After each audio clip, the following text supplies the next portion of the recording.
Yo,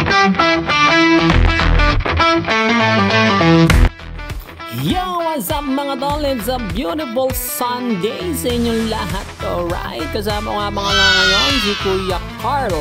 At gagawa nga pala kami ngayon ng TV rack, yung floating TV rack at floating cabinet. So ayan, bumili nga po kami ng plywood, 3/4 ang kapal. So umpisahan po natin sukat-sukatin at syempre kakat natin yan sa desired na sukat na kailangan natin mga tol.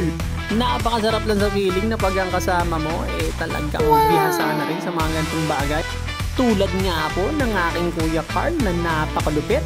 Yung tipong kahit di kayo mag-usap, isa lang yung nasa isip nyo. Alright! After nating makat, time to assemble na mga tol. Martilyo pa ako at konting mga screw lang katapat niyan. Napaka-blessed lang po talaga natin tol dahil nagmana tayo sa ating TV walk kay Ramil Ferrer or Lem Ferrer sa Facebook. Mga tol, search nyo po yan. Napakalupit po gumawa niyan. Bata pa lang po ako, minulat na niya ako sa mga ganitong bagay. Kaya yan, tayo sis napaka mabuting team sa kung ano-anong bagay. Kung kaya naman natin gawin, go!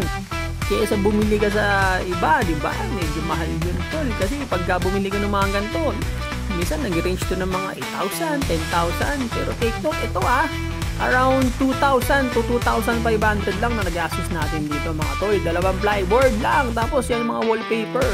Speaking of wallpaper, yan i-apply na natin sa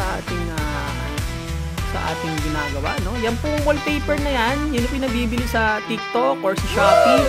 So pag ikakat nyo po siya, baliktarin nyo po dahil may mga guide dyan, may mga linya po dyan, hindi kayo maliligaw.